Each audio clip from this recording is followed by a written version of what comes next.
All right, good morning, everyone. Thank you for joining our annual Public Authority UDW Provider Recognition event. My name is Thomas Johnson. I'm the Executive Director of the Public Authority.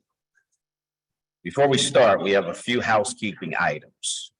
If you have questions, we have Public Authority and UDW members available to answer. Please place your questions in the Q&A section down at the bottom of the screen. Chat is not available throughout this recognition event, so be sure to use the question and answer section for your questions. Throughout the event, polls will be available. We want to hear your feedback, so please respond to the poll questions. Interpretation services are available in Spanish, Vietnamese, Arabic, and American Sign Language. Now that we have the housekeeping items out of the way, I'm happy to announce that we have over 1,053 providers registered for the event. Despite me working for the Public Authority, I too was once a caregiver. Many years ago, when my grandfather, who lived with me at the time, had a stroke at the age of 72, my life changed instantly, and I started my caregiving journey that very same day. That's a story that many of you can probably relate to, since several of you became caregivers the same way, instantly and without warning. Others here today have chosen caregiving as a profession. Many have done so because they're passionate about helping some of San Diego County's most vulnerable population, individuals that are seniors or disabled. Regardless of why you're here today, it's an honor to be amongst other people who understand the importance, dedication, commitment, patience, and energy it takes to be a caregiver. For that, we celebrate and honor each and every caregiver here today, as well as those who couldn't be here because they're working. On behalf of the Public Authority, I'd like to thank you for your tireless efforts in helping to make sure that people in need can live safely in their own homes. When I became a caregiver for my grandfather, I didn't know where to turn, what to do, or what resources were available. Today, we have presentations from various groups that will help provide you with information that will be helpful during your caregiving journey, whether you started this week or have been a caregiver for several years. Information and presentations include a special video from County of San Diego Board of Supervisors, Vice Chair Nora Vargas of District 1, words from your United Domestic Workers Union leadership, a presentation on career pathways from the Public Authority. San Diego Oasis will provide you details on self-care and learning options for caregiving and seniors. The IHSS Public Authority Advisory Committee will provide you with information on their purpose, details about their monthly meetings and committee activities. Southern Caregivers Resource Center will be here to share details on caring for the caregiver. And Alzheimer's San Diego will present on dementia and communication. In closing, I want to personally thank your UDW leadership, including Doug Moore, Aditha Adams, Matt Maldonado, Sandra Castillo, the various district chairs, including District 1 Chair Estela Garza, District 1 Vice Chair Sabrina Bishop, and the various other district chairs and numerous other folks at UDW for their continued partnership with the Public Authority, in particular in assisting the 32,000 plus caregivers throughout San Diego County, as well as planning and hosting of this recognition event. Most importantly, I want to thank you, the caregivers, those online today, as well as those who couldn't be here due to work. I want to thank you for helping some of San Diego's most vulnerable population, seniors and disabled, to live safely in their own homes. We honor and celebrate you today and every day. Now, it gives me great pleasure to introduce Doug Moore, who is the Executive Director of UDW, and Aditha Adams, UDW's statewide president. UDW Executive Director Doug Moore has a vision for UDW that goes beyond the traditional goals of a labor union. UDW feels that a legacy of discrimination based in sexism and racism has kept domestic workers, like farm workers, from the labor protections that other workers enjoy. UDW addresses more than just its members' economic needs. They are also advocates for better housing, a healthier environment, reproductive health care for all, and a more fair criminal justice system. Doug's vision of social justice, strong political and legislative advocacy, assertive and innovative organizing campaigns, and helping members grow and succeed in their own lives and communities has allowed UDW to grow to become the largest AFSCME local in California. Doug continues to lead UDW with the tenacity needed to lift up care workers in a society that UDW believes keeps trying to knock them down. And he continues to work towards the understanding and respect care workers deserve for their indispensable work. I'll also introduce Aditha Adam before I turn it over to Doug. Aditha is a UDW statewide president and has been a passionate leader since 2013. Aditha is a native of the Philippines and grew up in Japan. She speaks multiple languages and comes from a union family. Currently, Aditha represents over 173,000 IHSS providers and family child care providers throughout the state, the majority of whom are women and people of color. She has fought side by side with providers over the years to prevent wage cuts, to end unfair labor practices, and to ensure their safety and protections during the pandemic. As a caregiver herself, Aditha understands the backbreaking work and emotional stress that IHSS providers live with every day.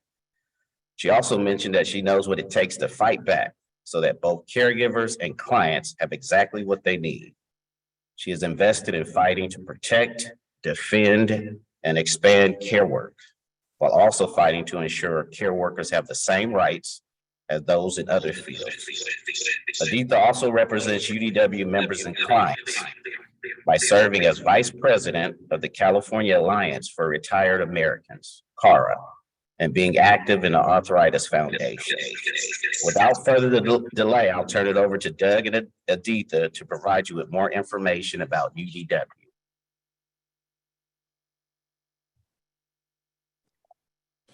Good morning, and thank you, Thomas. I'm Doug Moore, the Executive Director of UDW, and I am so thrilled to be here celebrating with you.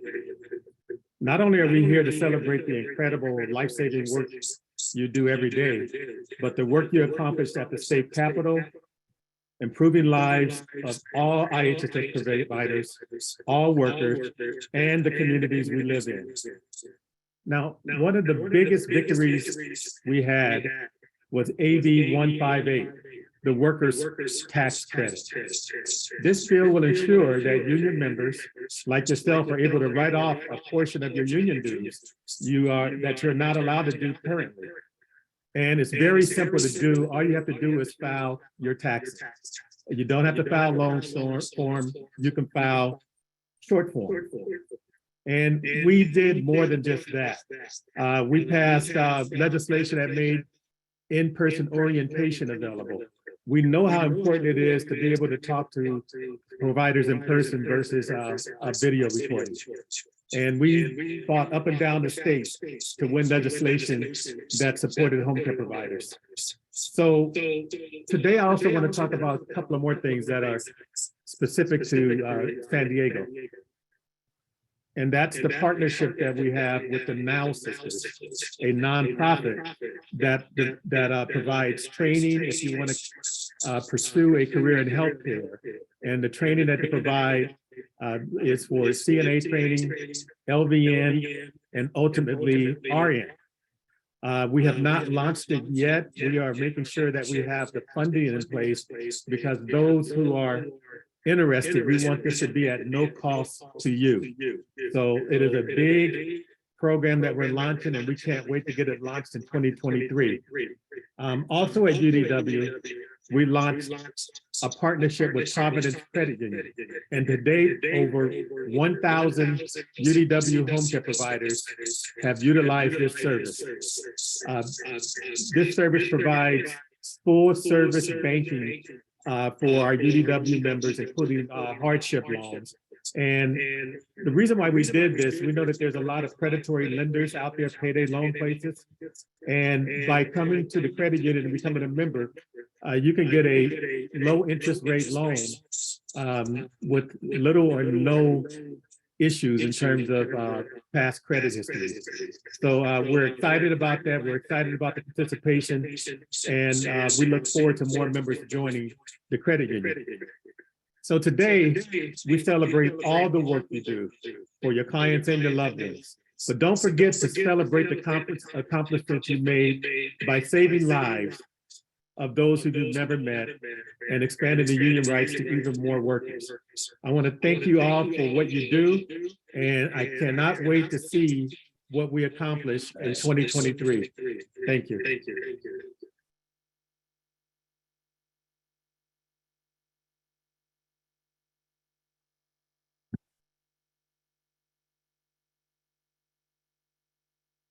Hi, everyone. I'm so happy to be here with you today. As previously mentioned, I am an IHSS provider for my youngest daughter for 24 years. I understand firsthand the many challenges that we face as caregivers, and especially to those who are women and people of color. Over the years, I've had the pleasure of meeting thousands of caregivers throughout the state and to hear their stories. I have heard from parents, daughters and sons, neighbors and friends about the passion, love, and dedication they put into their work every single day.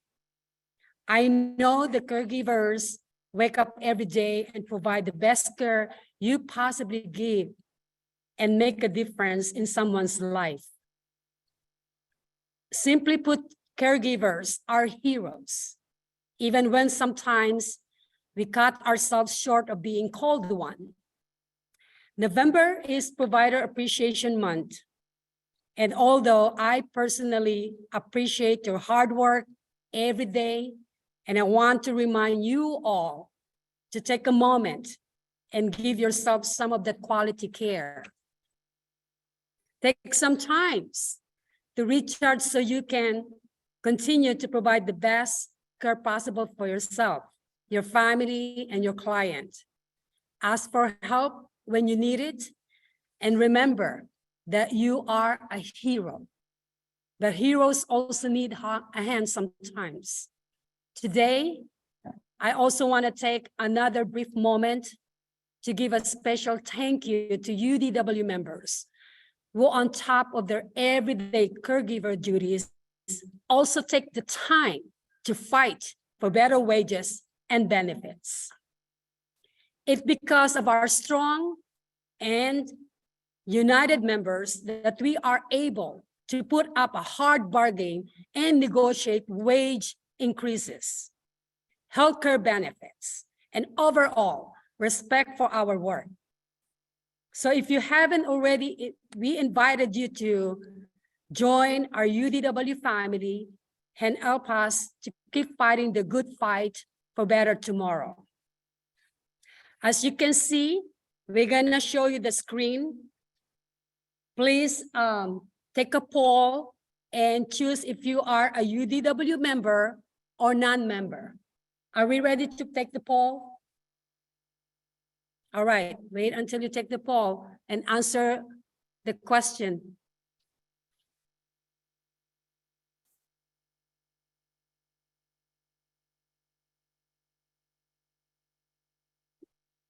We're getting that poll, right? All right, hold on a minute.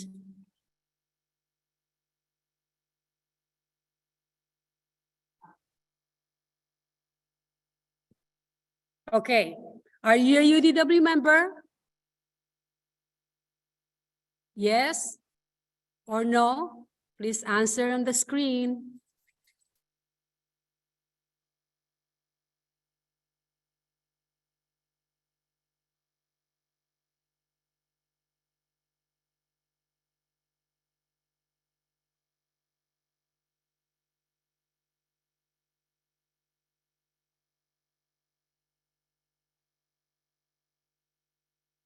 Okay, we give you another seconds to answer.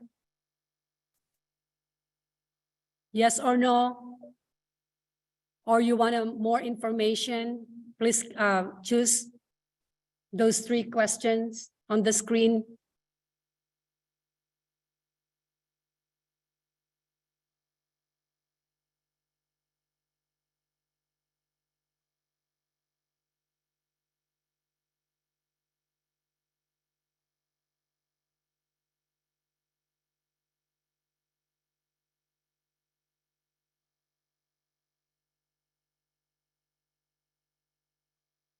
You ready to take it down? Okay, all right. Okay, the next one is we have the UDW councils, and we have 4 councils that you can see on the screen. Please choose one council that you would like to join. All right, here you go. The poll is coming up right now. Okay, here you go. Give you a little bit moment to choose political council, health and welfare, civil and human rights, communications, and not at the moment. I really encourage each and every one of you to get involved and choose one of the councils.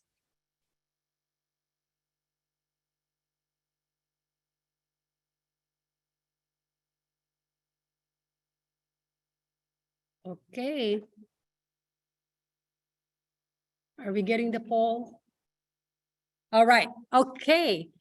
So here you go. We got all the answers that we need. So thank you all again for all the hard work and dedication to your community. And it's truly an honor to share the title of caregiver along with you all. Thank you.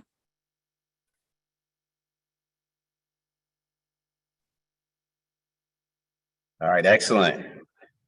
Thank you, Doug and Aditha, for sharing information about UDW. And then once again, just thank you for the continued partnership with the UDW and its members as well. Lots of great details. Next up, I'm very pleased to introduce a video that was made by County of San Diego Board of Supervisors, Vice Chair Nora Vargas of District 1. This video was made to recognize our local San Diego caregivers in honor of National Caregivers Appreciation Month. Please start the video.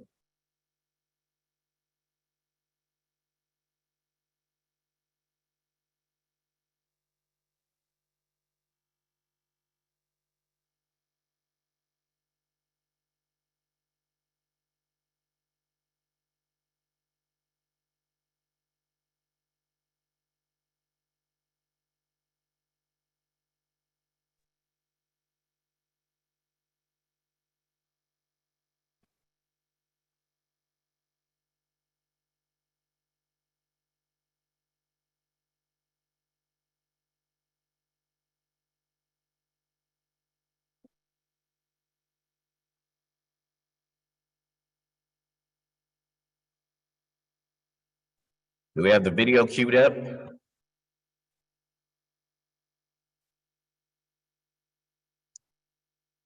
right, we'll have to come back to the video. We'll come back to the video. It's not queued up. Oh, there it is. All right. Start the Hello, video. my name is Nora Vargas, and I'm the Vice Chair of the San Diego County Board of Supervisors, and I am so proud to represent the communities of District 1. In observance of National Caregivers Month, I would like to recognize the important and challenging work that all of you do in our communities. You are the support for so many of our residents and families, and you do it through compassion, kindness, and professionalism. You improve the lives of so many people. I especially want to commend you for the incredible and brave work you have done over the past couple of years. Even through the many challenges that the pandemic brought, you still performed your work and continued to provide an invaluable service to our community. As many of you know, I've been a longtime healthcare advocate, and I used to be a caretaker for my dad.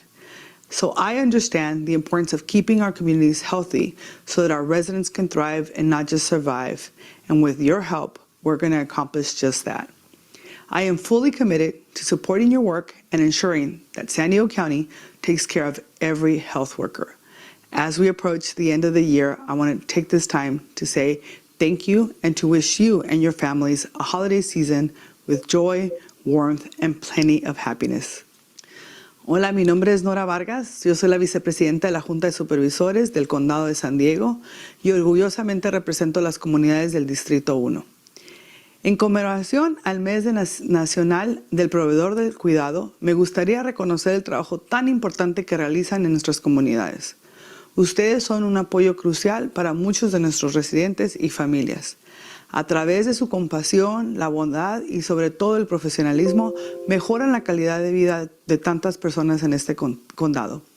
Les felicito especialmente por el trabajo increíble y valiente que han hecho en los últimos años, porque todos los retos que presentó la pandemia, sin embargo, muchos de ustedes llegaron a cabo su trabajo y así continuaron brindando un servicio invaluable a nuestra comunidad. Como defensora de derechos al acceso de cuidado de salud y como alguien que tuvo la experiencia de cuidar específicamente a mi papá, entiendo bien la importancia de mantener a nuestras comunidades saludables para que así nuestros residentes puedan prosperar y no solo sobrevivir. Con su ayuda, estamos logrando precisamente eso. Estoy firmemente comprometida con todos ustedes en apoyar su trabajo y asegurar que el Condado de San Diego apoye y proteja a todos los trabajadores de salud. Con el fin de año ya muy cerca, me gustaría desearles a todos ustedes y a sus familias felicidades, fiestas llenas de alegría, calidez y mucha felicidad.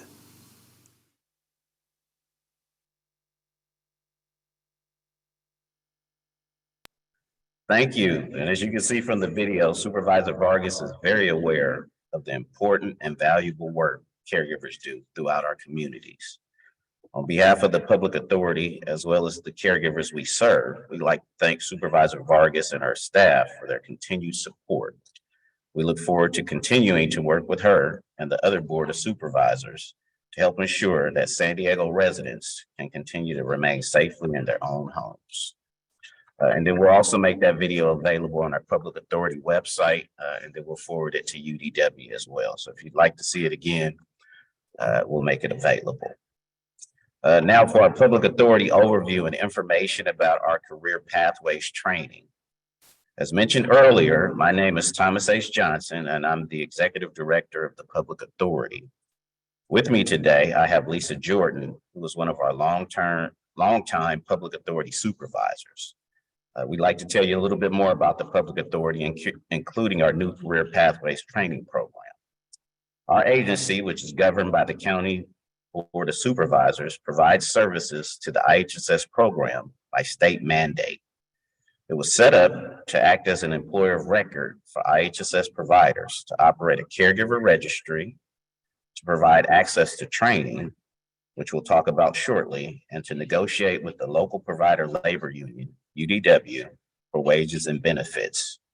We serve over 32,000 providers by doing the following: conducting the state mandated training for all caregivers, as well as the required criminal background checks, assisting with timesheet and payroll issues, helping caregivers find employment opportunities through our registry, assisting with workers' compensation claims, and processing employment verifications. Although we're a separate legal entity, we work closely with the County of San Diego. Now, I'd like to formally introduce Lisa Jordan, who will provide you with more information about our Careers Pathways training program. Lisa has a bachelor's degree in human services and a master's degree in marriage and family therapy. Lisa's worked in the social services field for over 30 years. She's been with the Public Authority Registry for the past 18 and a half years. I'll turn it over to you, Lisa, for more information about career pathways. Thank you, Thomas. Good morning, everyone. First of all, I would just like to thank all the providers for all the hard work you do, and everything you do is greatly appreciated.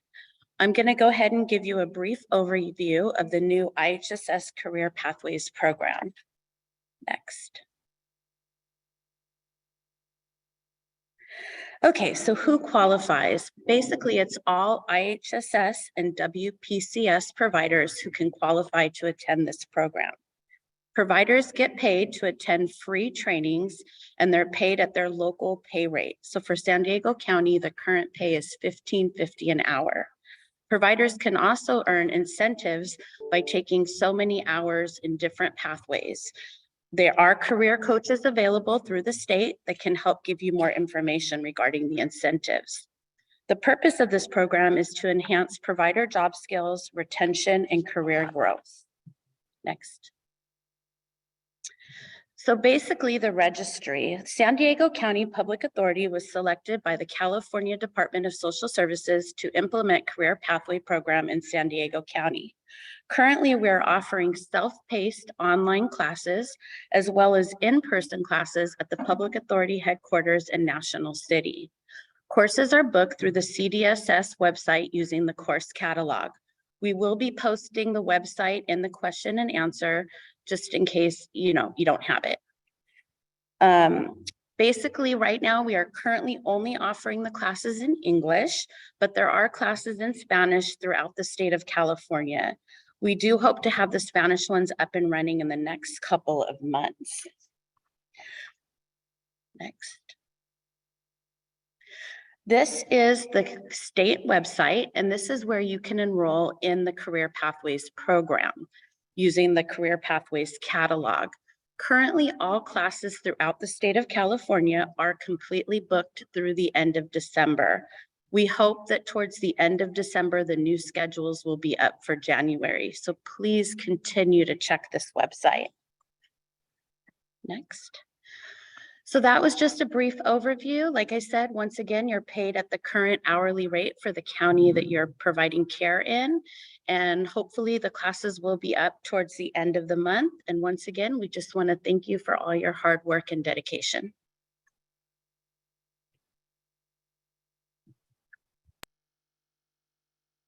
All right, thank you, Lisa, for sharing detailed information about Career Pathways Training Program. Please keep in mind, if you have any questions about this training or the public authority in general, please don't hesitate to call our toll-free number at 1-866-351-7722. You can also visit our website at www.sdihsspa.com, which contains lots of information. So please feel free to check it out. All right, next up, we have a presentation from San Diego Oasis. Our next presenters are Christian Amicone, excuse me if I pronounced the name wrong, and David Beavers from San Diego Oasis. They'll be sharing information on self-care and learning options for caregivers and seniors. Christian is the director of the intergenerational programs. She has worked at the San Diego Oasis for the past few years. Christian is focused on spreading the joy of reading and intergenerational connection throughout San Diego County. David has been at the San Diego Oasis for almost 6 years. He is the Digital Divide Program Manager and trains all tablet recipients on how to use their new tablets. David mentioned that through the program, they've given out and trained over 900 tablet recipients. Thank you for joining us, Christian and David. Please feel free to start when ready.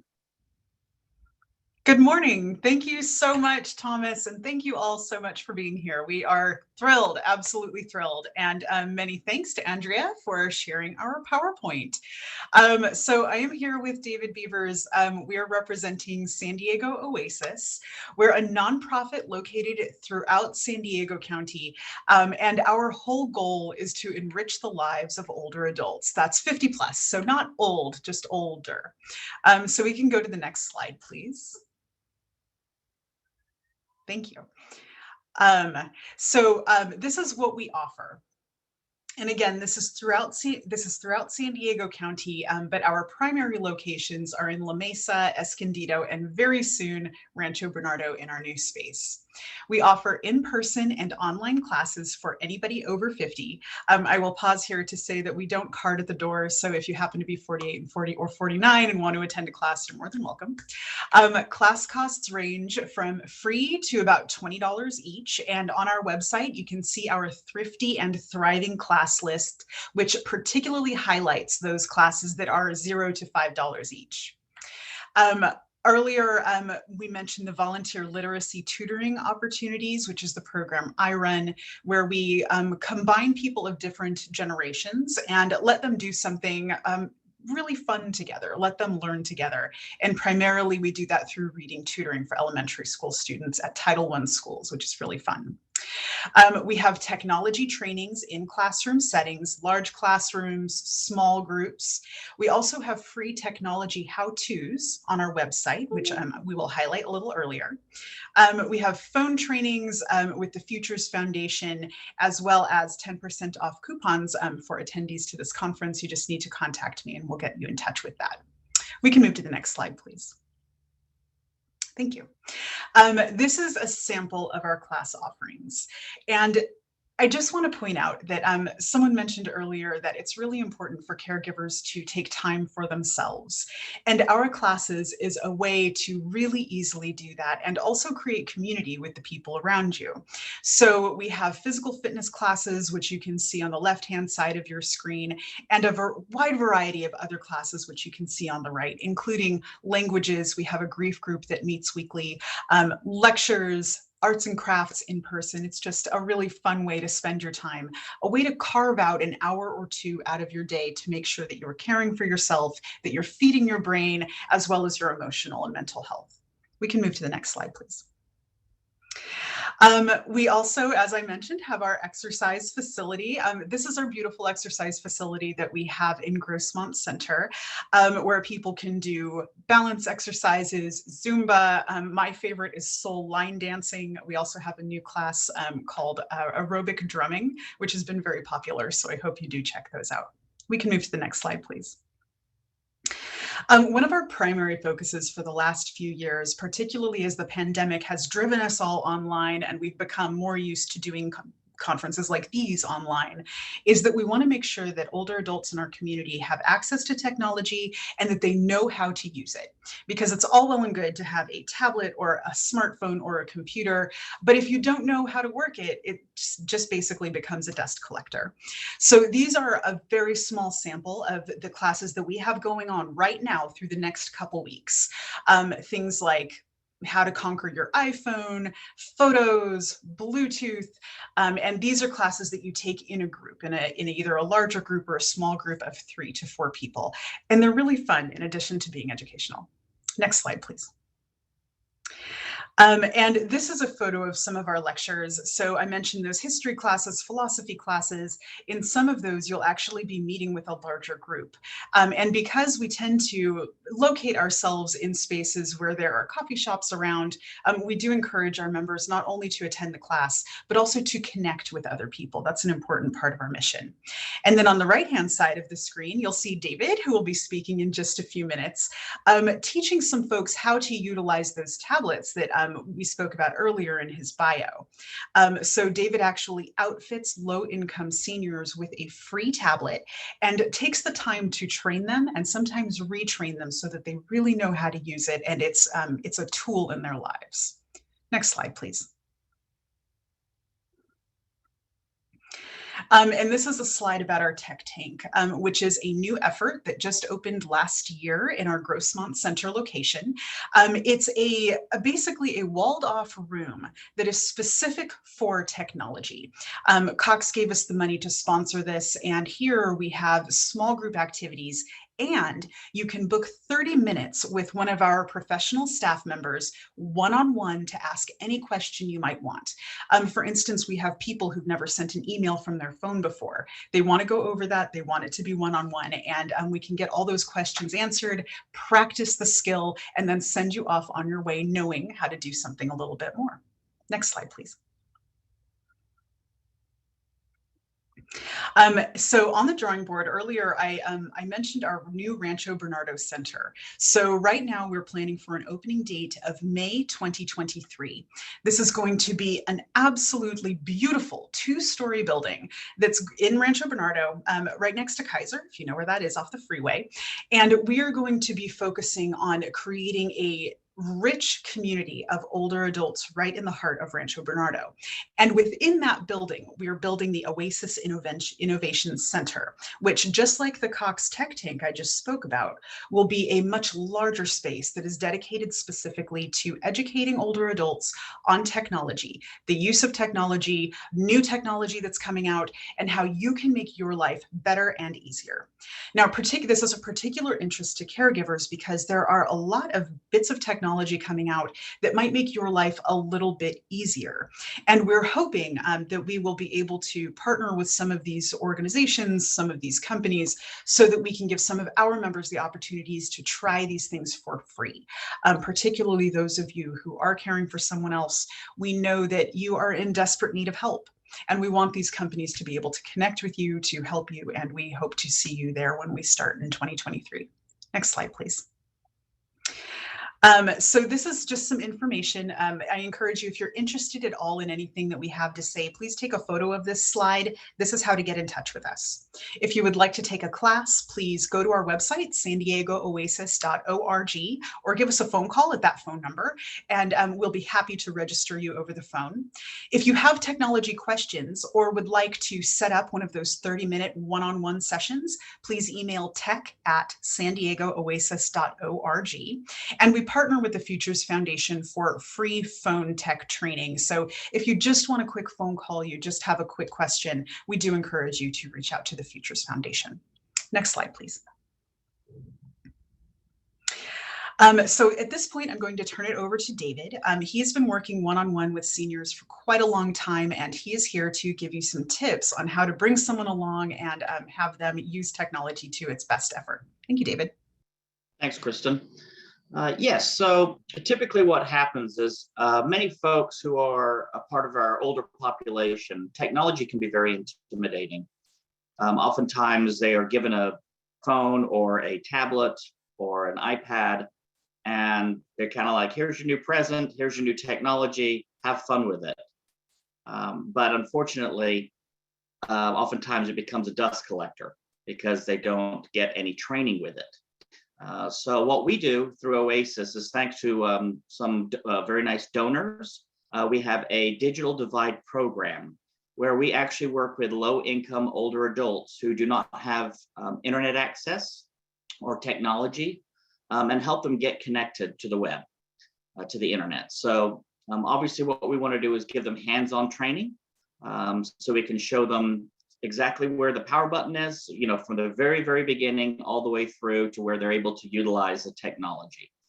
One of the things that we try to do is repeat the lessons. So for example, if I'm showing someone for the first time how to check their email and how to write an email, I go through the process, I show them how to do it myself, and then I let them do it as well, sometimes repeatedly. And so I know at least they understand how to read their email, how they can respond to an email, things like that. The other thing is obviously patience. You need to turn your patience meter to the highest level it goes, because obviously, you know, technology can be frustrating for all of us. I mean, some of us have laptops and iPads and cell phones, and we're always on it. And sometimes technology can be challenging for even the most technological type folks. So please, whenever you're working with folks, try to remain very patient, because it is very overwhelming to them. I mean, I have a 10-year-old nephew, and he teaches me stuff. I mean, these kids are growing up with it today. So, you know, it's you got to be very patient with folks that have not, you know, did not grow up with this type of technology. And also when you're working with older adults and you're teaching them technology, you know, sometimes anything can become overwhelming. I mean, these days, if you watch the news for too long, it can become very overwhelming. So whenever you're learning something completely new, like technology, and the technology is always changing, if you start seeing somebody getting overwhelmed, it's okay to stop and say, you know what?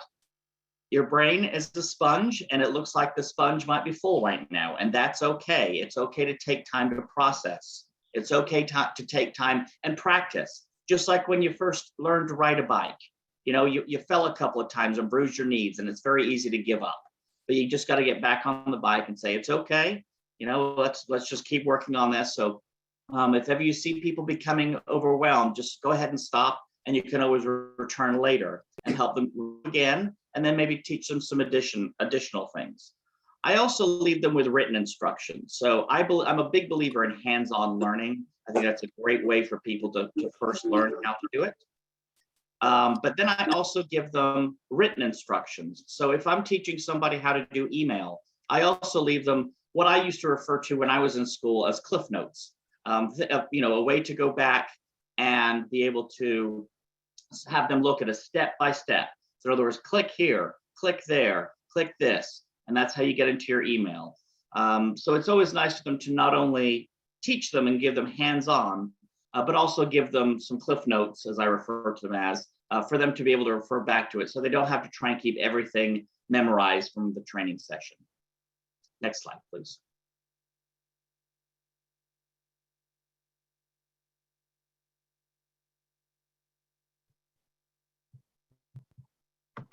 Next slide, please. David, are you frozen? Thank you. Okay. Oh, great, thank you. Oh, sorry, I must have been frozen. You can go back. See what I mean by the joys of technology? So a few things I always like to make sure that when somebody's new to technology, a few things I always like to make sure that they walk away knowing how to do. One of them is email, because I think it's really important that older adults stay in touch with their family and friends. When the pandemic hit, and imagine when the pandemic hit, if you didn't have any technology to try and stay in contact with family, friends. I mean, the doctor's offices were shut down, libraries were shut down, senior centers were shut down. And so it was very hard for them to stay in touch. And of course, isolation can really lead to, depression and all kinds of other things. So I always like to make sure they have email so they can email their doctors if they need a telehealth visit, things like that. I also try to make sure they always know how to use Zoom when they're training, because it's not only Zooming for meetings like this, but also if they want to take a class, if they want to watch a meeting from their religious group they might be a part of, or a community organization they're a part of. So even if they have mobility issues, they can still participate in those types of events. I always try to make sure they know how to utilize YouTube. YouTube is a great tool for people for video. So, I go through a few things. I'll show them how to look up their favorite singer, so they can maybe listen to their favorite artist singing, or how to, like I might say, what's a city in the world that you've never been able to visit, but you'd love to visit one day. And I'll do a YouTube, like visiting Paris, France, and I'll show them how they can do a tour of Paris just from their computer. Or with the holidays coming up, I'll say, is there a particular dish you're hoping to make for the holidays that you've never made before? So if someone says, well, I'd love to make a homemade apple pie, I show them how they can watch that on YouTube and how they can go through the ingredients and actually watch somebody do that. So I think YouTube is a great tool for a lot of those folks. And then of course, just general Google tips. And there's other things you can also do. I mean, I remember one of the folks that we were training, they were so excited when the restaurants reopened, and they went to, they had not received they had just received their tablet, but it was just very basic.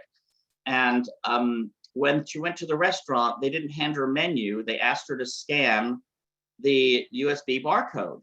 Well, she didn't have anything at the time. She didn't bring her tablet with her, so she didn't even know what a USB barcode was to scan the menu.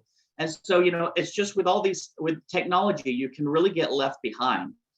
Some of the living facilities now, you no longer, if they have a washer and drying machine, like a community laundry room, you now have to download an app, and it takes the money out of your app instead of putting in quarters. Well, if you don't have any technology, you can't do laundry. There's people who want to get back into the workforce. Well, when I was in school, we were told to mail resumes or drop off your resume at a company. They don't do that anymore. You're supposed to get on Indeed and apply online. Again, if you don't have the technology, these are types of things. So if people want to get back into the workforce and they don't have this technology, it can be very challenging. So these are things that really are opening up a new world for folks that haven't had this type of internet connectivity or had these tools before. I mean, even social services. If you're homeless and you need social services, or you're low income or you have some health issues and you need social services and you don't have technology, it's really hard to get the help that you need. So this is a great program that we're very proud of. And we obviously want to continue this program. And so if you have any questions about our program or anything like that, I know Kristen said take a screenshot of our website or anything, but it's all on our website on how you can either contribute or find out more about our program, because we have a limited amount of tablets, but we do still have some tablets available. So if you're working with somebody that you think would really benefit from this type of program, please reach out to Oasis, and we'd love to see what we can do to help. At San Diego Oasis, one of our primary objectives is to curb isolation and loneliness. We have, as many of us know here, isolation and loneliness has become an absolute epidemic amongst our seniors. And we're doing what we can to bring people together, and technology is a really important part of that. I know, David, one of my favorite stories that you told me about this particular program was a woman who was trying to get in touch with her doctor's office. She wanted to get a hip replacement and couldn't do it because they kept trying to email her and she didn't have email at home. She had to go to the library. But one of my other favorite stories that you have is the two gentlemen who made friends because they were both in this program. Would you mind telling that story really quick? Because we have a few extra minutes. Sure, yeah. So there were two gentlemen that actually came to Oasis. Neither of them had ever utilized technology before. They had the old school flip phone. And that was mainly for emergency purposes, or kids had kind of given them those flip phones as an emergency in case something ever happened. They would be able to call 911 or call whatever to get the help they need.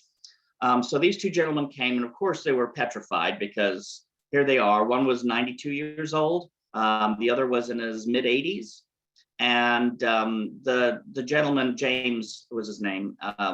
He said, well, I thought I'd get through life without having to mess with all this technology. He said, but I'm finding myself falling further and further behind. Even like booking a plane ticket. He said, I used to go through a travel agent, and I'd go to the travel agent and everything would be printed for me, and I can't do that anymore. So anyway, these two gentlemen came in and they were scared to death. And then by the time we spent about an hour training with them, we had some chuckles because they were very impressed of what technology could do and things they could go and see. But afterwards, they decided to go and have coffee together because they both lived on their own, and they've become great friends, and they take Oasis classes together, and they also meet up once every couple of weeks just to meet up for some coffee and stay in touch. But they became great friends because both of them were extremely lonely, living on their own, and so they even email each other now. So they're able to, even if they don't talk to each other on the phone, they'll send each other an email saying, hey, I saw this funny joke that somebody sent me, and it just keeps them being able to talk to somebody. I mean, my mom lives on her own. When we lost dad, mom lives on her own. And I try to call her every day because I know she's lonely. She has no one to talk to. And so, keeping people engaged, keeping people talking to other folks and building those relationships, it's very, very important. It's really crucial to keeping a healthy lifestyle. And this isn't only important for those folks who are receiving care, but I think, and David, I'm sure you'll agree with me here, it's really important for those who are giving care too. I think it's really easy sometimes to be so wrapped up in the day-to-day and making sure that person is healthy and well that you start to ignore your own needs. And self-care is also part of that. I think is also reaching out to other people, getting help, getting a cup of coffee, just making sure that someone is hearing you, someone is feeding that back. David, would you agree with that? Absolutely. In fact, I don't know if we have one coming up in December, but I know Oasis has done classes on caring for the caregiver because oftentimes the caregiver is stretched so thin and always looking to help everybody else that they forget to stop and take care of themselves as well.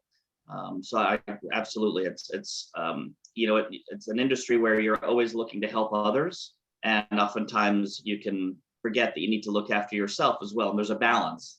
there's a balance in taking care of yourself, so you are able to help others as well. That's exactly right. Thank you. I think we have a few minutes for Q&A. Are there any questions? I can't see the Q&A on my end, unfortunately, but if anyone wants to drop some questions to us or hop on and speak aloud, any of the panelists that can see the Q&A?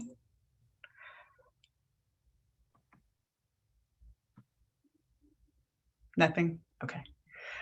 Okay, well, I think that's all we have, unless, Andrea, you would like anything else?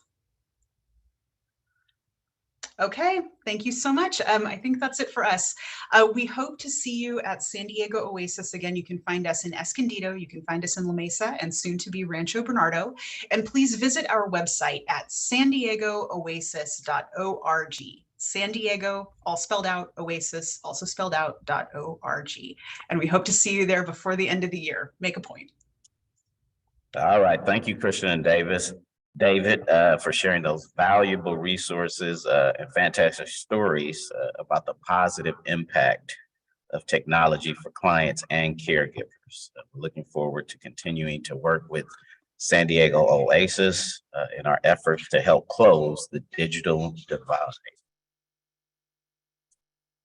All right, next up is our presentation from members of our IHSS Public Authority Advisory Committee.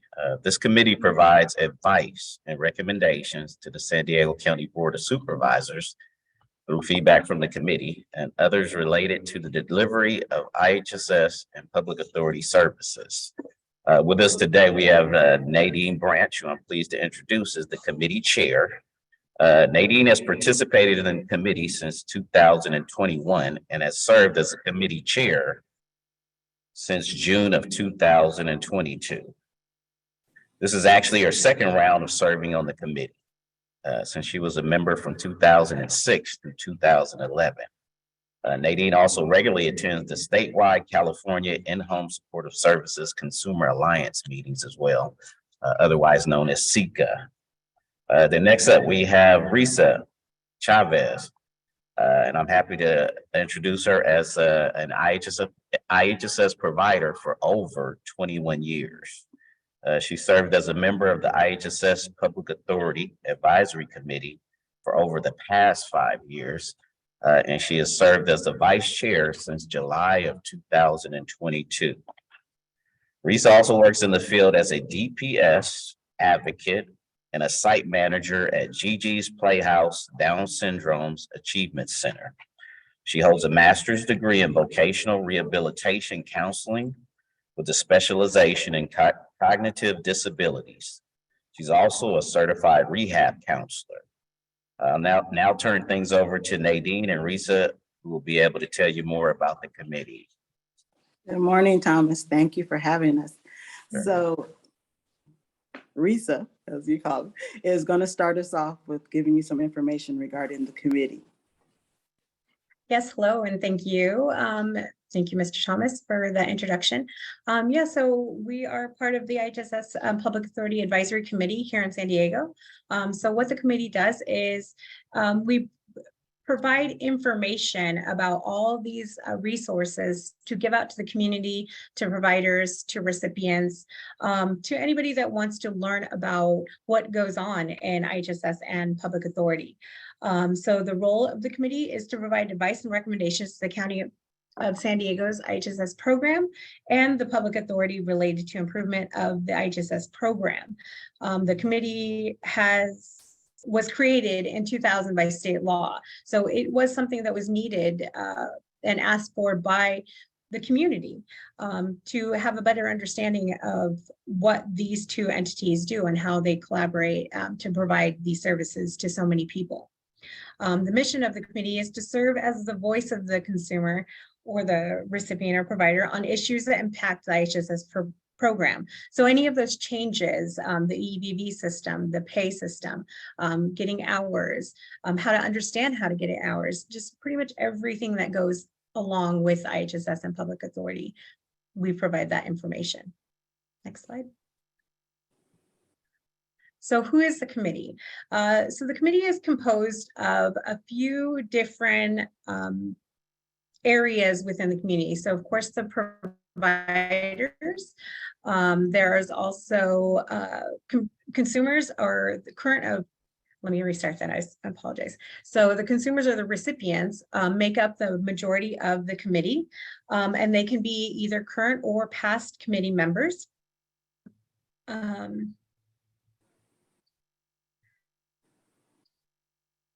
There also are providers who are on the committee, and they can also be past or present providers.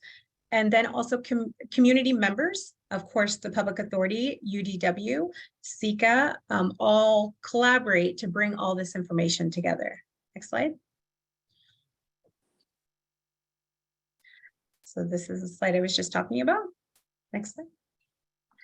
The meeting dates, so they occur every second Friday of the month. However, if there is a change, there will be a notice that was sent out to state any of the changes within the committee dates. And those are also discussed at the meetings. They're public, so they're to anybody who would like to be involved in the planning, not really the planning process, but getting that information out and also to share information. They're held right now via Zoom from 12:45 to 3 p.m. And hopefully in the near future or sometime soon, we'll be able to meet in person again. But right now, due to the pandemic and everything that's going on, we are being as safe as possible and they're being provided to on Zoom.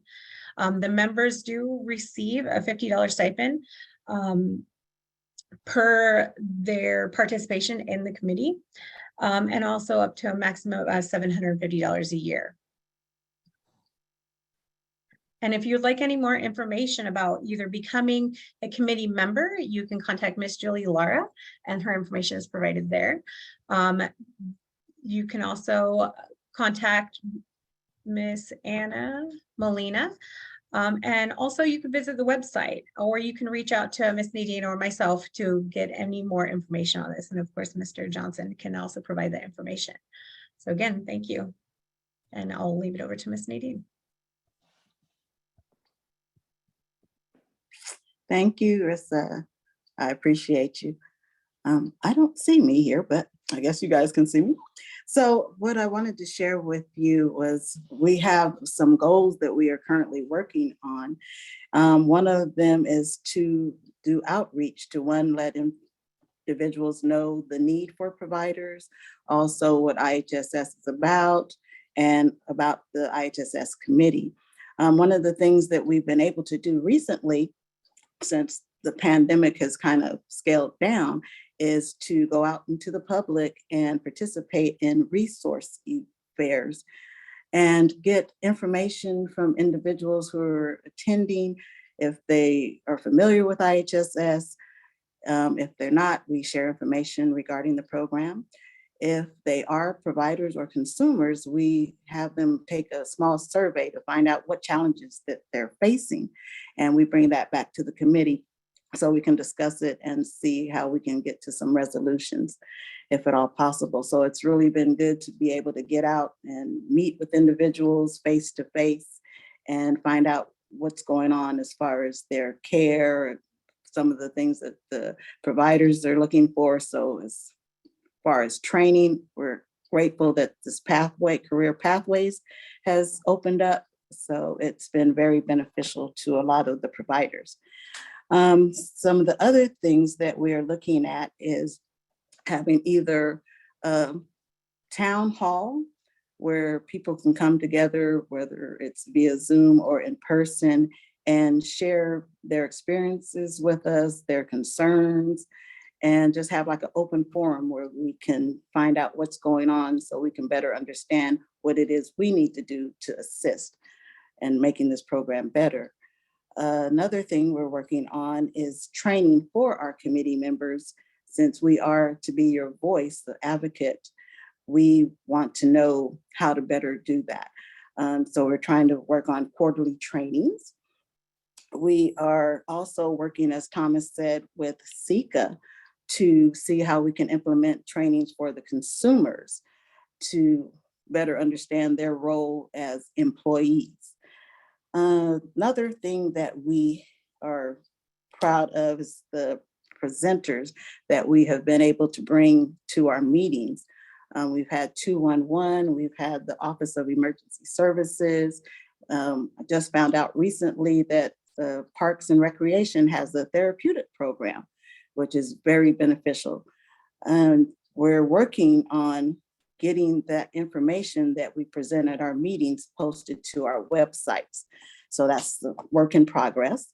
But we would really like to have you attend our meetings yourselves. As Marissa was stating, that we meet the second Friday of every month, 12:45. At the end of those meetings, we do have room for public comment where you can take 2 minutes to share what's going on or what you would like to see happen. And again, we can take that to our committee and review it and discuss it, see how we can work better. Next month, December 9th, we will be having a presenter from the waiver program, which would be very beneficial for those who are looking to get more hours than IHSS provides. So I would encourage everyone to attend. And the only other thing I can say is we thank you, because this program would not work without you. And if you have any friends or family members who have a love of helping individuals, please encourage them to join as a provider to the IHSS program. There are a lot of people who are out there who still do not have a provider, and we would like to see everyone being served and everyone being safe in their homes. So that is it for me. I thank you for allowing us to be of service, and we hope to see you on the second Friday of every month. Thomas, I'll turn it back over to you. All right, thank you. I want to thank the chair and also the vice chair. You folks have been fantastic to work with, to say the least. And you folks have been the voice of the consumers and providers, hardworking and dedicated on behalf of the public authority, as well as the county, who also participates in this meeting. We appreciate your leadership. I'm hopeful that some of the folks online will join us at future meetings, or at least access the IHSS PA Advisory Committee meeting information on our public authority website. So the committee does have a portion of the website. Website once again is www.sdihsspa.com. Once again, that's www.sdihsspa.com. We have tons of information regarding the public authority as well as the committee. We got previous previous agendas, a lot of upcoming activities. So I do want to thank you folks for once again just being the voice of this program. Very much appreciated, you and the other committee members. Thank you for allowing us to be of service. We enjoy working with you. All right, thank you. Have a great day, everyone. All right. All right, next up, I'd like to introduce Santiago Pellingford of the Southern Caregivers Resource Center. I'm happy to say that the agency has been a long-time partner of the public authority. So we've worked with Southern Caregivers Resource Center for a number of years. Santiago is a community educator for Southern Caregivers Resource Center, also known as SCRC, an organization that has become the leading provider of free caregiver supportive services throughout San Diego County. Santiago conducts workshops, webinars, and classes focused on caregiving issues in both English and Spanish. His education focuses on public health, and he has extensive knowledge of community disparities, modern health inequities, and a vast understanding of diverse communities.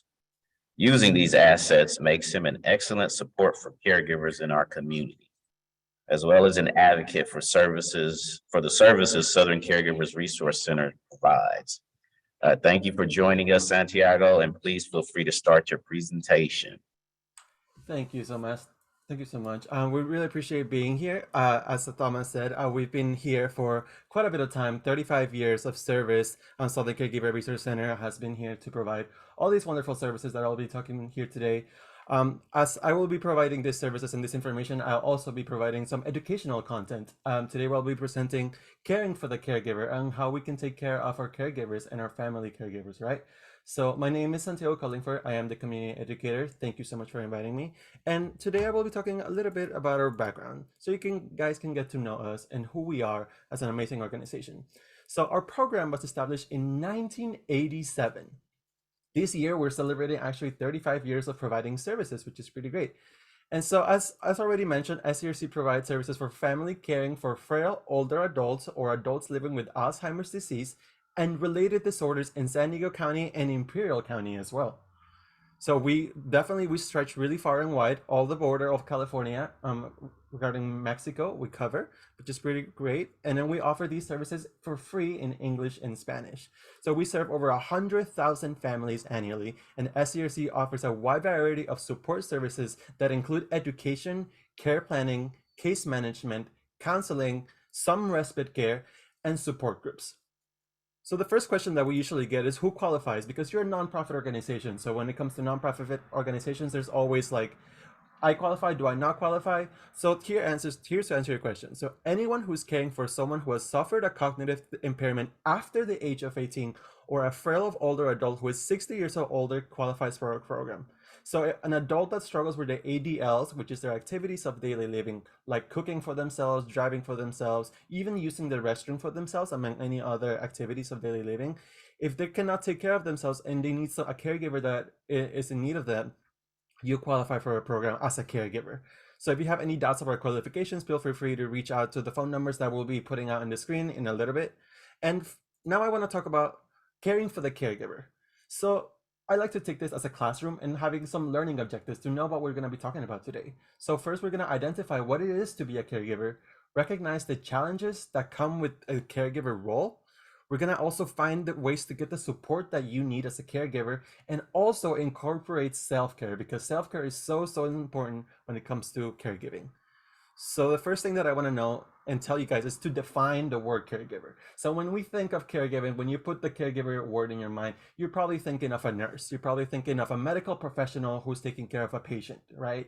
Or maybe somebody else that is just in a medical professional facility taking care. But caregiver is simply just a person who provides direct care to somebody else, either make it a children, an elderly person, or a chronically ill person. So anybody could be a caregiver as long as you're taking care of somebody else. That's why we like to call them family caregivers, to give them more of a family, more of a closer aspect to us, that anybody could be a caregiver. It could be your mom, it could be your sister, it could be your neighbor, it could be your best friend. Anybody could be a caregiver, and that is something that we need to keep in mind. And the former First Lady Rosalind Carter said, this is one of my favorite quotes, there are 4 types of people in this world: those who have been caregivers, those who are currently are caregivers, those who will be caregivers, and those who will need caregivers. So in some aspect, sometime in your life, you will be a caregiver. And that is something that we want to keep in mind, because they're always going to be a part of our life. We have to be very mindful of the caregiving people in our life. We are humans and we need social interactions. We're always going to need somebody to take care of us, or we're going to be taking care of somebody else. So caregivers are something that are so important to us. And there's also different types of caregivers. There's full-time caregivers, part-time caregivers, and long-distance caregivers. And really quickly, just to go over each and every single one of them, full-time caregiver could be somebody that is taking care of someone who's sick 24/7. Basically, you're living with this person, you're providing care every single minute of the day, right? A part-time caregiver could be somebody like just a simple daughter that is taking care of your mom who is elderly, and you go and visit her maybe a couple times a week, maybe once a day for a couple hours, or maybe just once every month. That's a part-time caregiver. You're still caregiving, and then you're still providing that, just not on a full-time basis. And then we also have long-distance caregiver.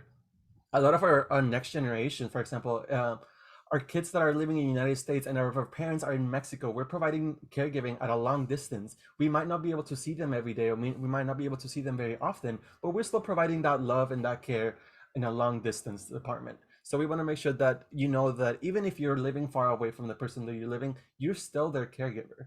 So these are the types of caregivers that we can find. And there also we can find the different roles of caregiving, because when you become a caregiver, you're not just simply just a nurse, right? You're a care management, you're a cook, You're a financial advisor, you're a driver, you're a chauffeur, you're an insurance advisor, you're an accountant. When you take the role of caregiving, you take the role of so many other things. You become this person number one point of support and point of contact. So you will be having to do a lot for them. You'll be able to have to even cook for them, to provide them support, to even help them to the restroom, to help them do so many other things. So you definitely want to know that the caregiving role is not just of just a simple nurse. It's so much more than that. So that's why the caregiving role is so important for our elderly generation, because it's basically everything. Some of the challenges that caregivers have to go through, unfortunately, and we want to recognize these challenges because they're tough. A lot of the caregivers are unprepared, untrained. Southern Caregiver Resource Center provides care for us, for people with Alzheimer's, with caregivers with that provide help for Alzheimer's. So when you're taking care of somebody with Alzheimer's, a lot of the time you're unprepared and untrained. You don't really understand what it is, what is a type of dementia. There's a lot of things that we have to make sure that you're prepared for. And a lot of the times people are not. They're frustrated with the situation. You have a lot of lack of support and understanding. You must make a lot of painful choices, because eventually when someone gets Alzheimer's and dementia, hopefully, not all the time, but we have to make painful choices like putting them in a home or things like this that will be really painful for a caregiver. A lot of emotional toll and feelings of guilt can also occur to a caregiver. So we want to make sure that we want to accept these challenges and understand them, so we can be a better caregiver and we can provide better support to our caregivers, correct? We want to make sure that we have all of these in mind when we're providing support for the caregivers. And also the caregiving experience. A lot of their caregivers that's not their full-time job. They have to do things like work. They have to travel and commute. They have to do meetings, projects, and tasks. They also have to be family. They have to be moms. They have to be dads. They have to also provide support for their children, while at the same time they're providing help for somebody else. They also have their job in the community, their job in their home, right? They're cleaning, they're cooking, they're providing help for all these. Research and coordinator, caregiving activities, all these other things that we don't have enough arms in. Like in this picture, you can see you have a lot of arms coming out of this person, but she doesn't have enough arms to help out herself, right? So caregiver experience is definitely a really big journey that one takes in, and it's really tough. So we want to make sure that we provide them the care for them.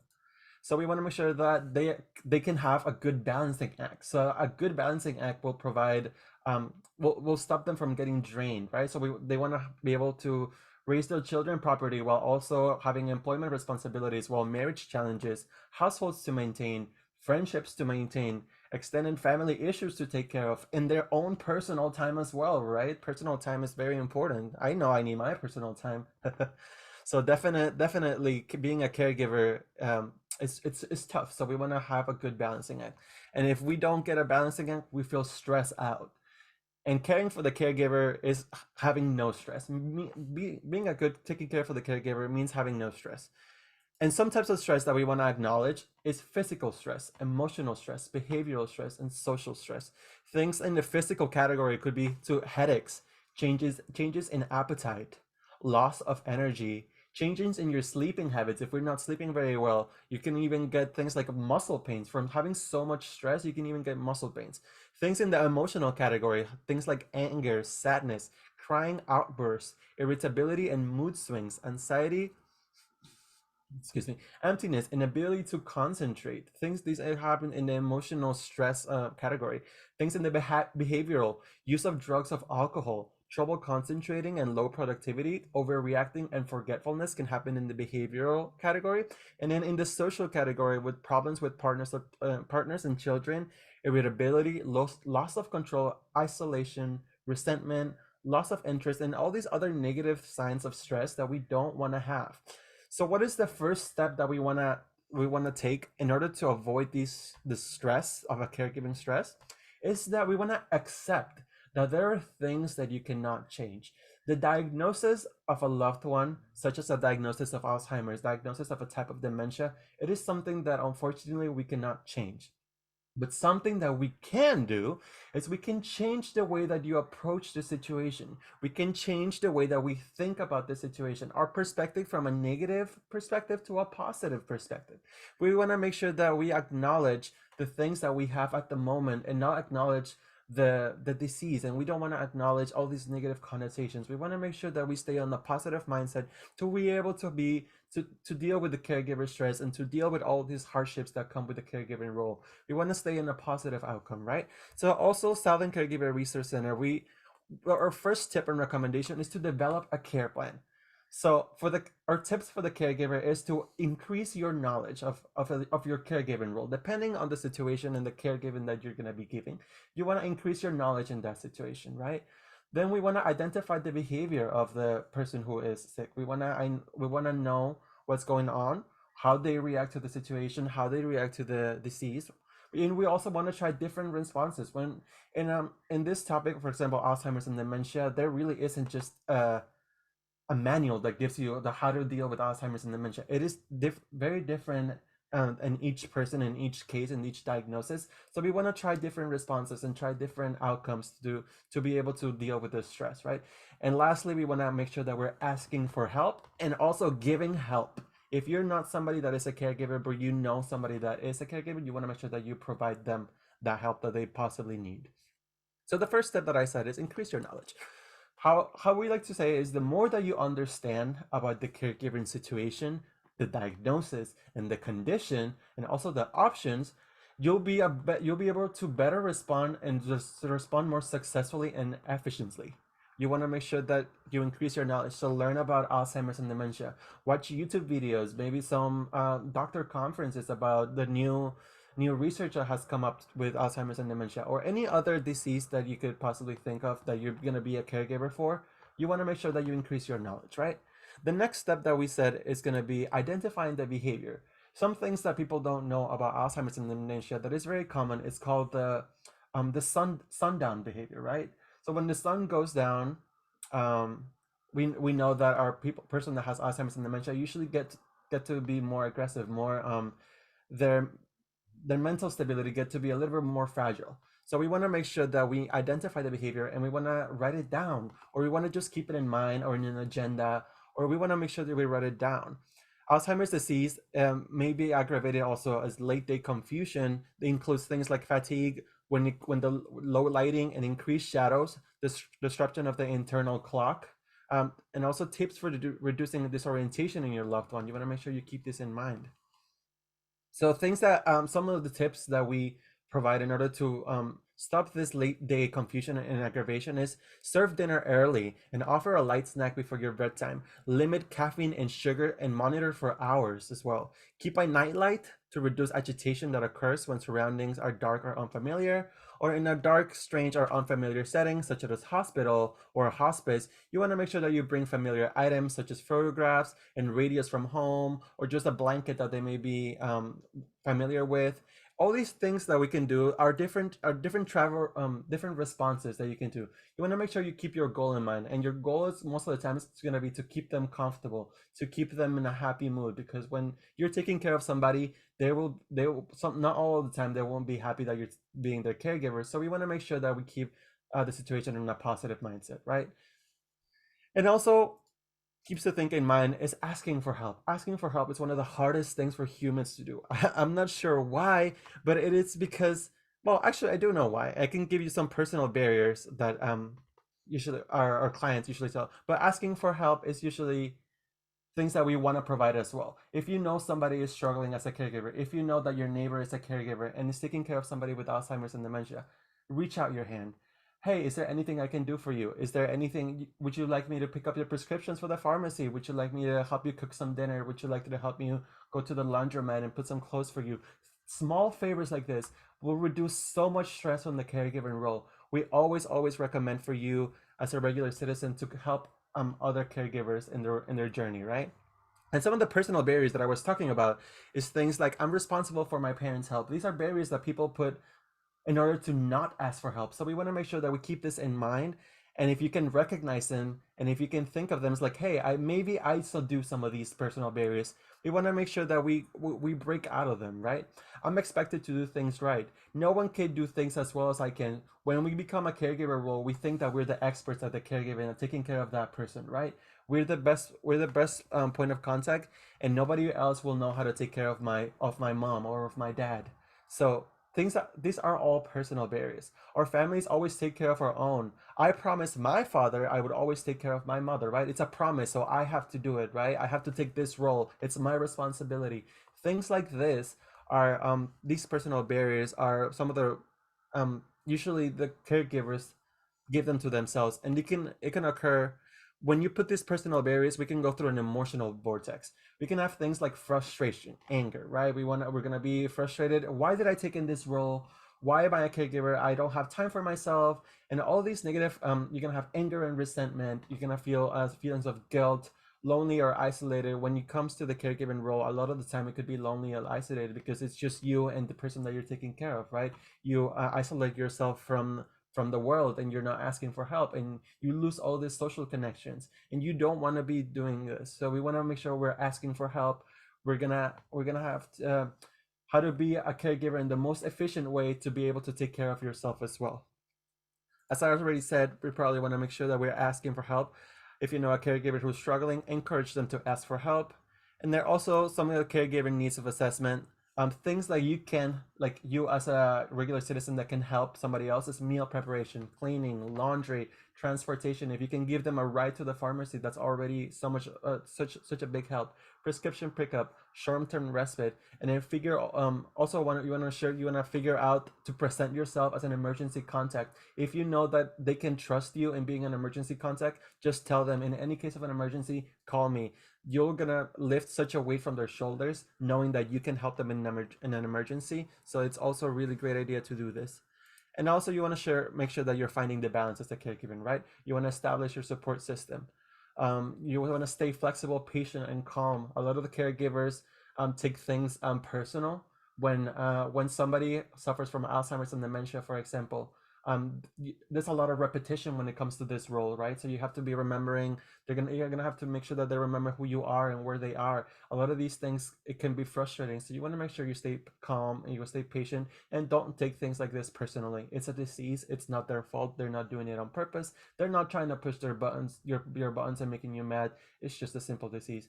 You want to make sure you're sharing the load, dropping unnecessary activities. Set your limits, right?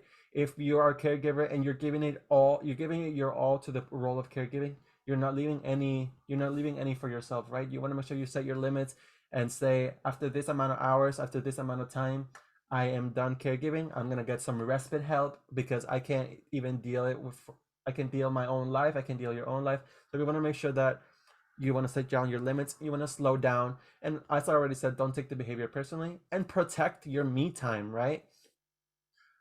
This is the best quote that we usually like to give. The best way to be a caregiver is to take care of yourself. I don't know if any of you have been on an airplane, but when they're giving the instructions for a tutorial for the oxygen mask, the first thing that they tell you is put an oxygen mask on yourself before you're putting an oxygen mask to your kids and elderly, right? So this is the same thing. Best way to take care of somebody else is to take care of yourself. That's a really good example. And then also believe in yourself. You are going to be the best advocate for the caregiving role. You're going to be having to trust your instincts. You're going to be the best way to know what things are right, what things are wrong. Give yourself permission to make mistakes. The caregiving role, there's always going to be a lot of mistakes because it's never the same. It's always going to change on basis to basis. So make sure you're allowed, you don't go so hard on yourself. And also don't forget about you, right? You're also your own person. You're also taking care of yourself, or you're taking somebody else. So you're going to be your best point of contact, right? All right, and that's gonna be my education and lesson on caring for the caregiver. I would like to take some of the minutes that I have left to talk about Southern Caregiver Resource Center and what is it that we do. So as I already said at the beginning of the presentation, Southern Caregiver Resource Center, we provide support for the family caregiver, right? You can take a picture of this, and this is some of the things that we provide. We provide things like short-term counseling on a one-on-one counseling basis, right? We also have support groups with other caregivers. So if you're a caregiver that would like to join a community of other caregivers and talk to them, you can join our support groups because everyone else in this group has gone through very similar things, right? So it's nice to be able to talk to other caregivers that are going through a similar situation, and because it feels very welcoming. It feels very you feel acknowledged, right? We also have a lot of specialized information in our websites, and even in our offices we have a lot of books with Alzheimer's and dementia and any other specialized information. education and training, which is what I do. So if you have a company that you think you would benefit from just listening to our trainings and our education, feel free to contact me. I will put my information at the end. I do this presentations completely for free. I don't charge you a single cent, and my presentations are in English and in Spanish, right? Case management, our SCRC provides a lot of case management. We have really good social workers that specialize in Alzheimer's and dementia, right? And they have all been caregivers, or they all have caregiving experience. We also have a lot of employer resources, right? And then legal and financial consultations, which is one of my favorite services that we provide. Who here is really for example, an example that I like to give is if you struggle filling out hospital forms and tax forms and all these financial forms that the government provides, and they're really tough, we can help you out fill out these forms for free, right? It's a really great service that we provide. Here's our website.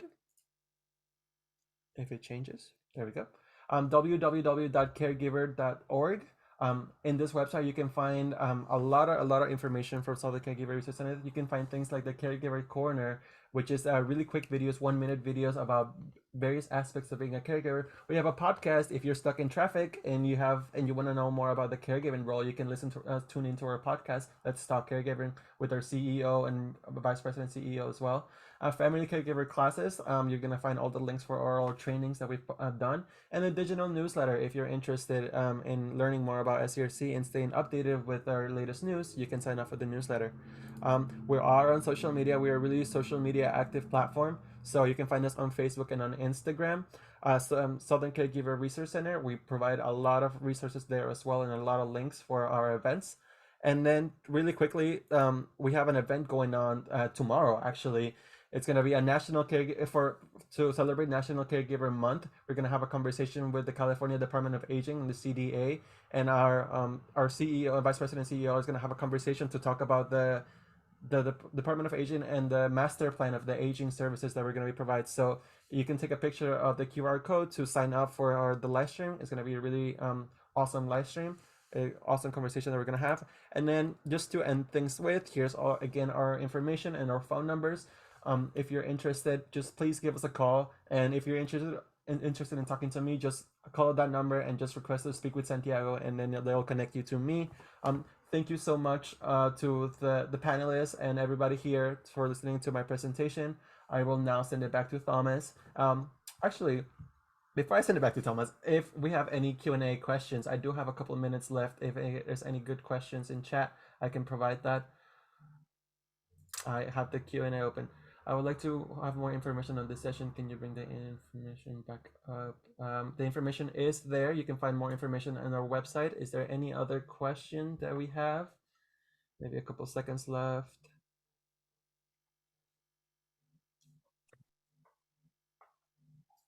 Okay. If there's any questions, I might be able to reply them to answer the questions in the Q&A after this presentation. So thank you so much. And now I will send it back to Thomas. Thank you so much, everybody. All right, thank you, Santiago, for the valuable information. As I mentioned before, we've been long-term partners with Southern Caregiver Resource Center, a fantastic organization. Thanks for the information regarding caregiving for the caregiver, as well as the other tools and resources you provided for folks. So very much appreciated. All right, next up, I'd like to introduce Nelly Hernandez from Alzheimer's San Diego, who will talk about dementia and communication. Nelly is a dementia educator with Alzheimer's San Diego. Nelly provides education to individuals, families, and community members in English and Spanish. She holds a bachelor's degree in child and family development from SDSU. Nelly has a master's degree of science in counseling from the University of Phoenix. She has worked with families of various backgrounds for over 30 years in social services, education, the mental health field, and digital inclusion. Without further delay, I'll turn it over to you, Nelly, for your presentation. Good morning, and thank you so much for the invitation. I'm going to do my very best, as we all had some technical issues here as we went, but that's okay. We're used to it by now. I'm going to try to do some share screen here so we can share some information with you before we get going.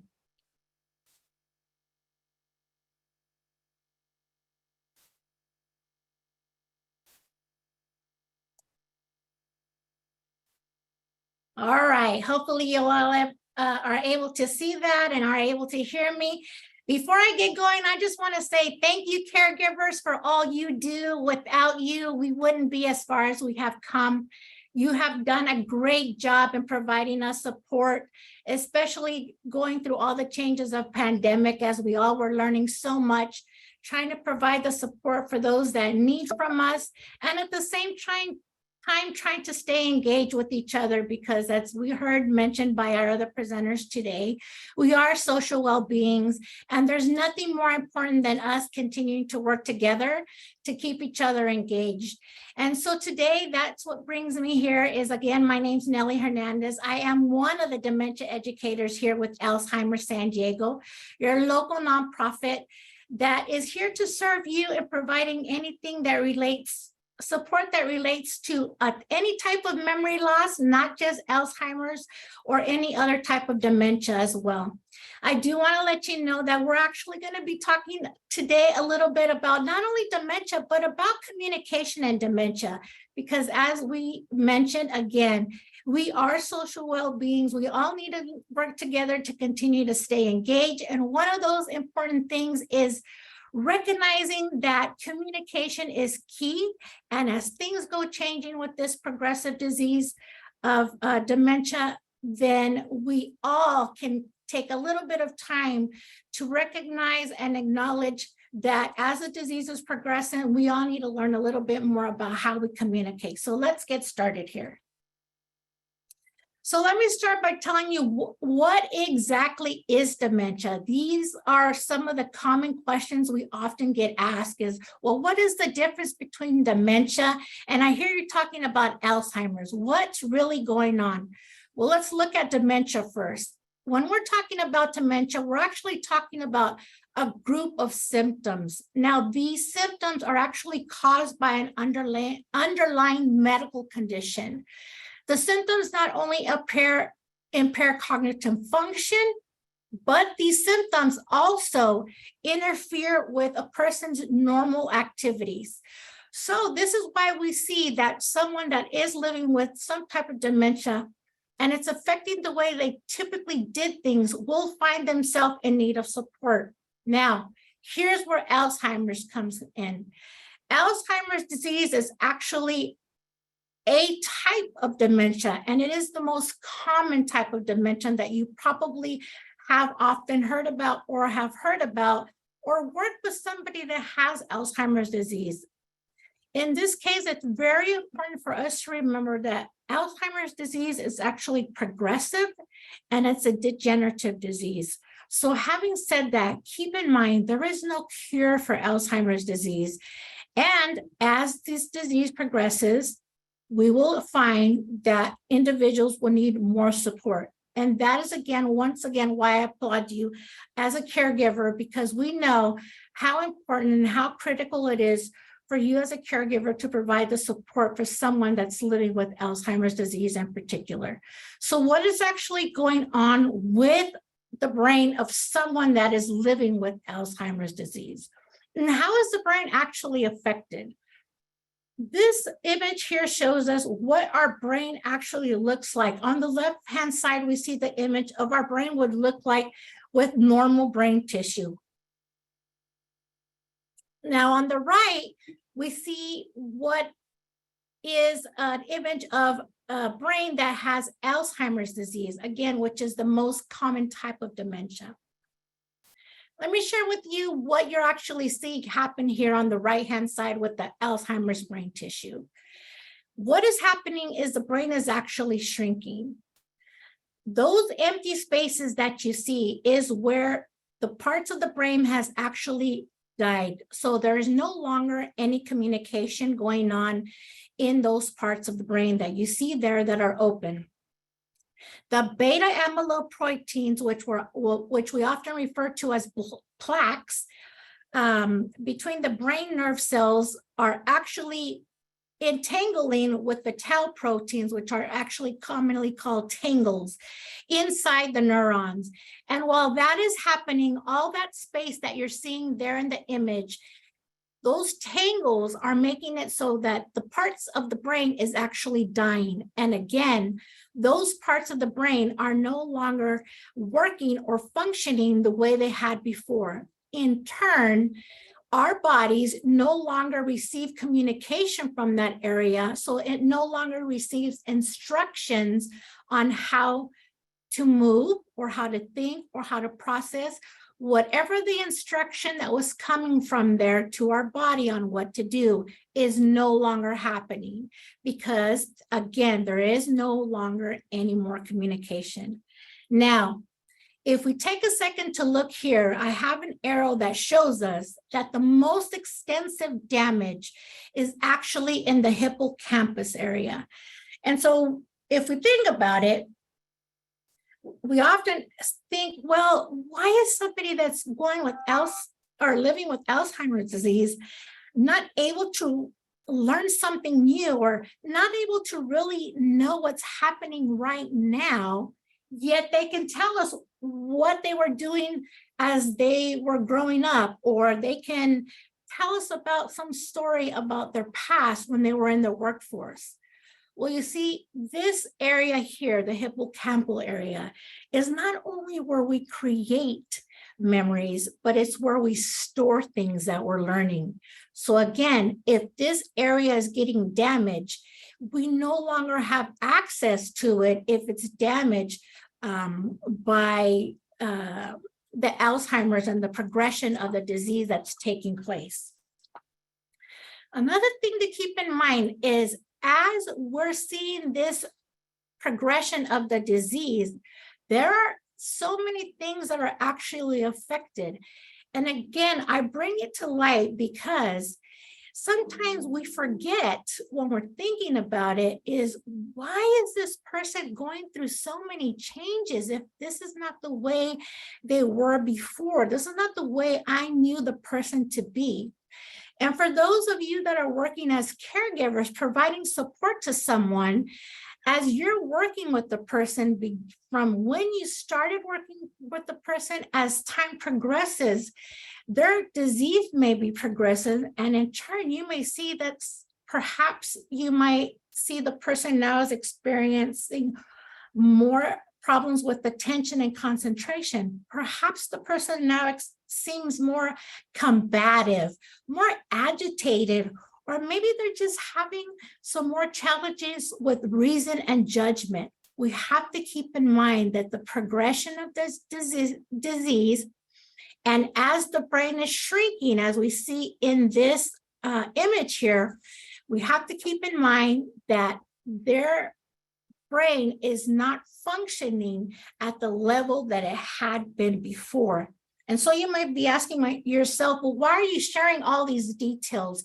And we heard some of our presenters earlier talk about also the importance of keeping ourselves as caregivers learning and keeping ourselves moving toward increasing our knowledge and learning how to give better care. And with that, I just want to quickly remind you again, there is no cure for this disease. And in the absence of effective therapies and a cure, the best medicine we have is to continue to learn how to give good care. And now I do also often get asked, well, I hear there's medications. Now, we're not going to go into the details of the medications that exist, but I want you to keep this in mind. The medications are not a cure. Some may help to slow down the progression. Some may help so that the symptoms don't progress as quickly. Because remember, people that are living with some type of dementia or memory loss, they don't get to pick and choose which symptoms they have. Everyone goes through it on an individual basis, meaning it's different and it can look different for everyone. So again, the best thing we can do is really learn how to give good care. And so you may be asking yourself, well, what do I need to know? What do I need to know as far as what you're telling us, Nellie, and how to communicate, and how can I give better care by giving better having a better understanding of communication or how the progression of the disease actually affects communication. These are some of the common communication changes that take place with someone that's actually living with Alzheimer's disease or some type of other dementia as well. You may find that a person is going to have some trouble finding words because it does affect language. You may find that someone is having difficulty in understanding the meaning of the words. So imagine if someone is having some difficulty understanding the meaning of the words. Why, as a caregiver, are we trying to give a long explanation? Why, as a caregiver, are we trying to give a long request or give a long sentence to give an instructions to try to support someone? The person may be having difficulty understanding all the words that you are using in the instruction or the communication. Remembering that also there may be difficulties paying attention. So although you may have requested or made a request once, it may require you for you to make the request various times in short phrases. And also keeping in mind that it's now maybe difficulty to filter out those noises that are in the environment. So keep in mind that we may be watching TV, and if it's loud, or if you're in an environment out in the community where there's other people or there's other surrounding sounds, sirens, people talking, you have to keep in mind that for someone going through changes with Alzheimer's disease, they may start having some challenges processing all these noises, all these sounds.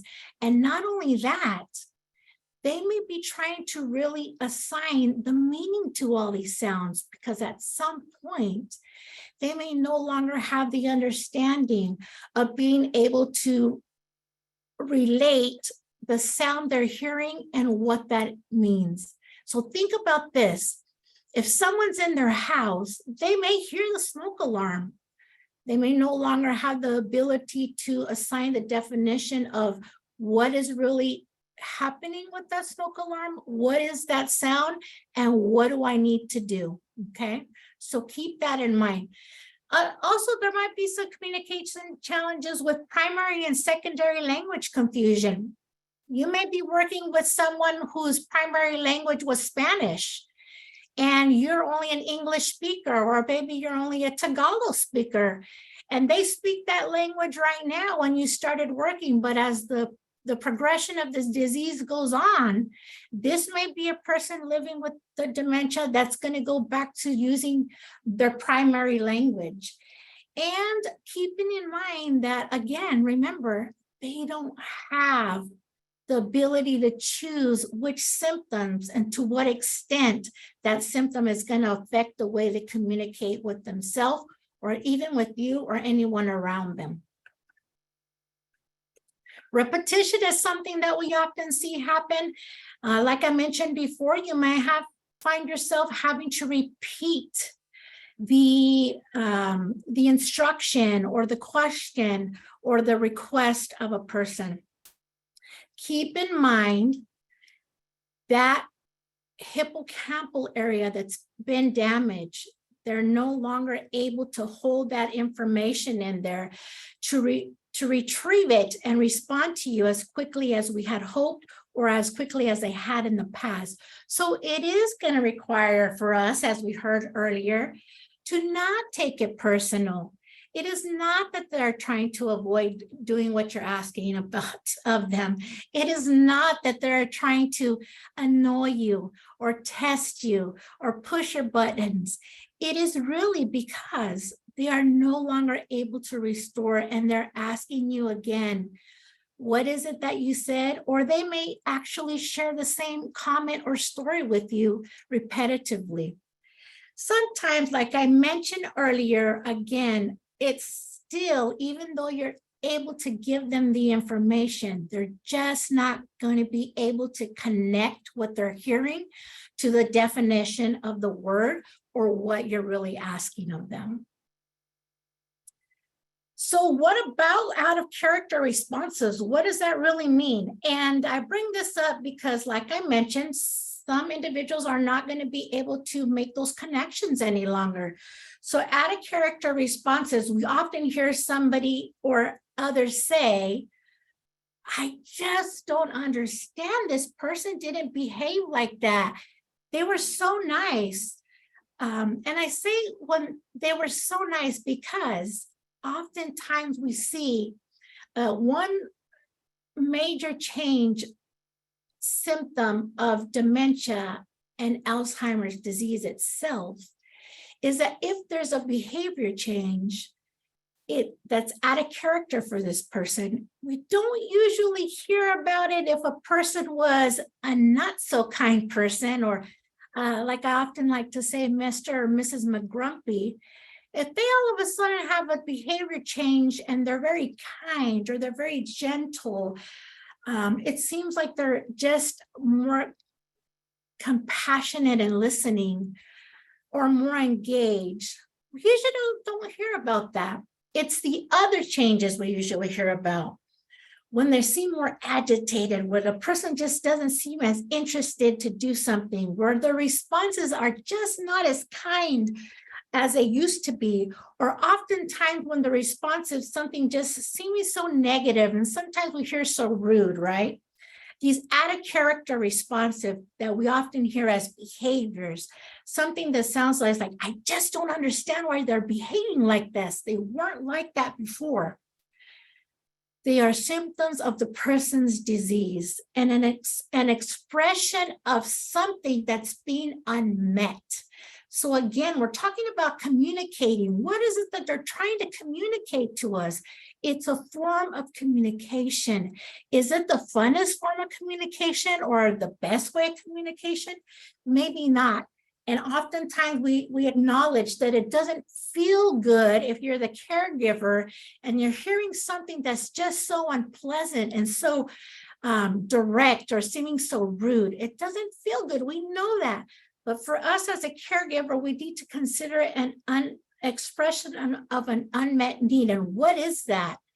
What is that unmet need that we need to be looking at? Some of the common triggers of this is actually some change in physical, some change in emotional, or some change in an environmental need that's going on.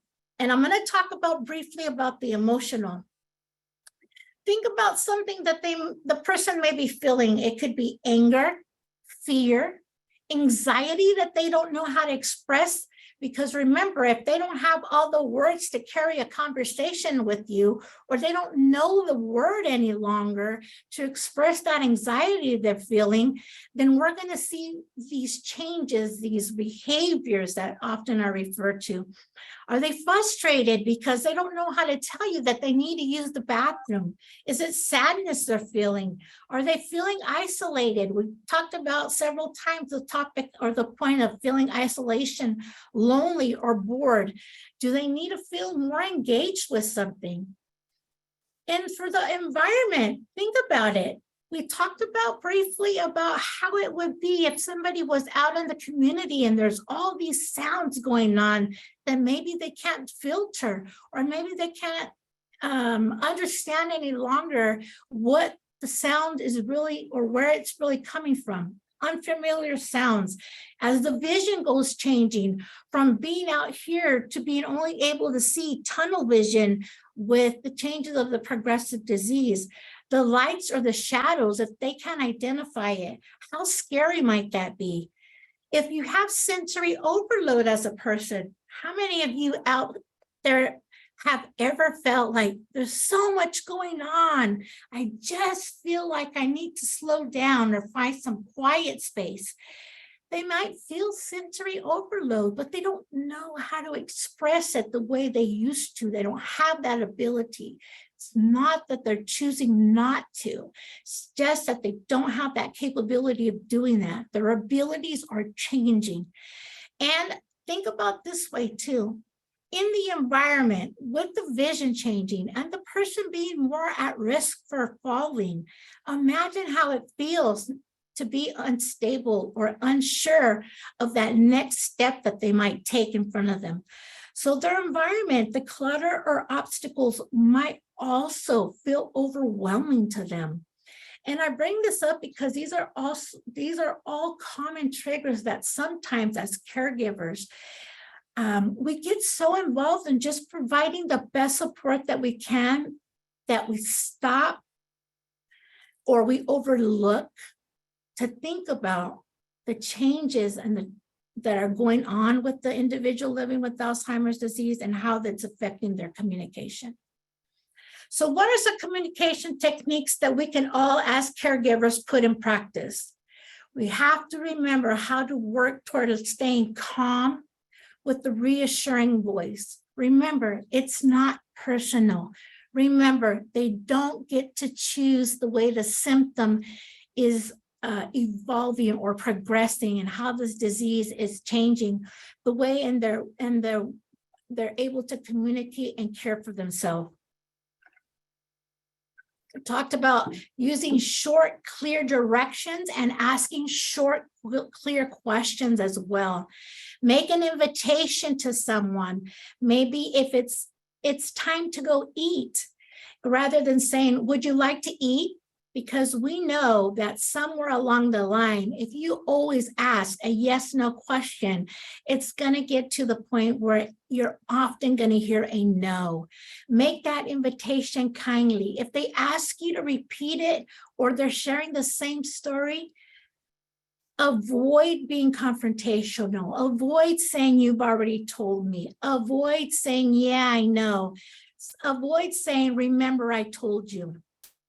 Use your same tone of voice calmly to be open to give that instruction, to respond to it again, to hear that story again, and allow plenty of time for them to respond. Remember, the person is trying to process all those sounds, all that filtering that's going on. Remember, the person may be trying to figure out which words they still recognize and how to use them. And repeat as needed, as I already mentioned, for understanding. And if all else fails, remember that repeating is okay. It gives you, as a caregiver, a chance to remind yourself that this is not personal. This is really about this person needing my support. And remember, we talked about this earlier. How am I, as a caregiver, going to be working toward continue to give the best care possible? So with that, I just want to give everybody the reminder, because we all need it. That's my opinion. When you are overwhelmed, when I am overwhelmed, what do we need to keep in mind? That it's okay to stop and take a deep breath. And when this time comes where you're feeling like, whoa, the person has asked me 4 times the same thing. Caregiver, I'm telling you, this is the best time for you to give yourself a deep breath and remind yourself that you, just like the person going through the changes, are really doing the best they can. I want to stop here to give everybody a reminder about all the services that are available here at Alzheimer's San Diego. The services are free to everybody in our county.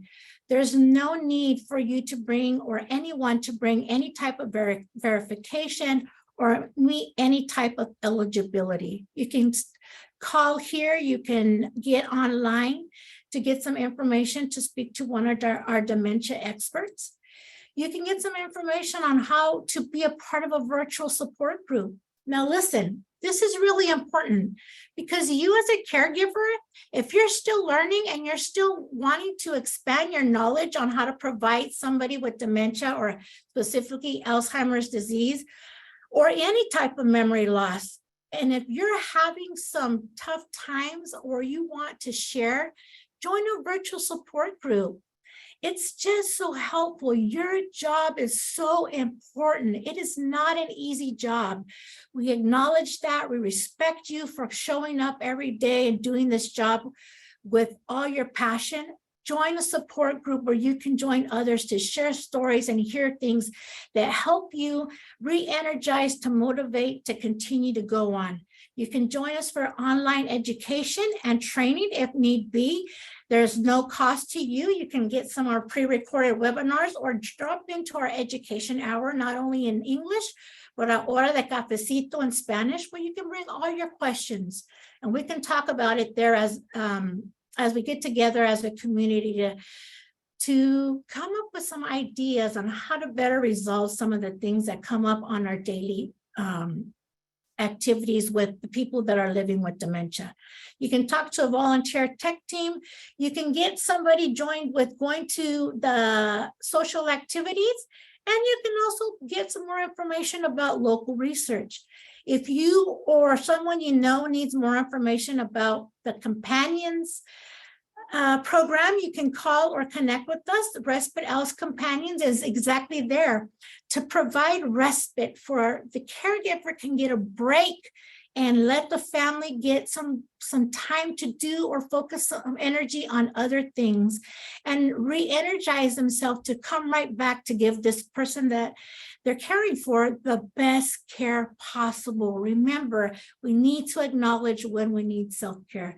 Our Vitals Volunteers in Touch program, if you know someone who needs support and they live with memory loss alone in their home, please connect with us. We might be able to connect that person with a trained volunteer that could spend some time having a conversation, again, checking in on them, asking how things have possibly changed, or even recognizing and assessing possible changes that are happening or some unmet needs that are happening and bringing them out to make sure they get connected with the resource. So again, I just want to let everybody know, we don't care where you've been. We don't care where you came from. We don't care where you live. If you're in San Diego County, connect with somebody. We want to connect you to a resource that's going to help you continue to give the best care possible, but also continue to help somebody that's living with memory loss,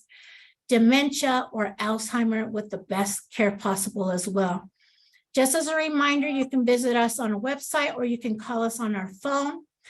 And remember, there's always somebody available to take your call or connect you with somebody Monday through Friday between the hours of 8:30 and 5. And I do want to remind everybody that our information is available in other languages. So don't you worry about that. Whatever your primary language is or someone you know, have them connect with us and we'd be happy to help you, okay?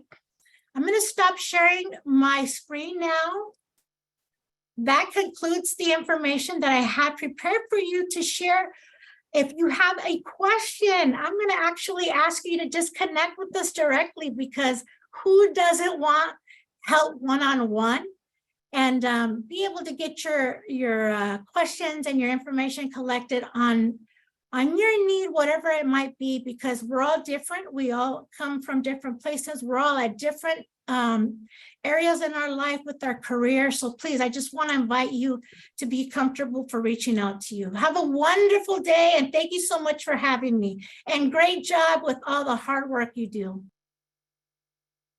All right, thank you, Nellie. It was a pleasure to have you here today to talk about the important services Alzheimer's San Diego offers to folks in San Diego. We once again had a long-term relationship with Alzheimer's San Diego, so we are thankful for all the work that you folks do. All right, up next, I'd like to turn things over to Sabrina Bishop, who's the District 1 Vice Chair. She'll be able to share a few words on the union's behalf. Please feel free to start when ready, Sabrina.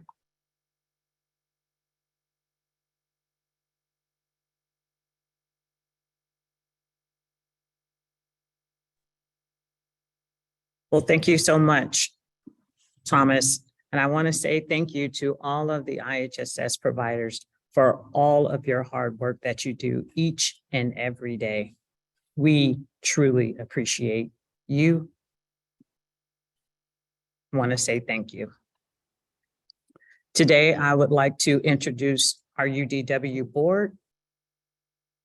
First of all, we have Estella Garza, who is our UDW District 1 Chair. Present.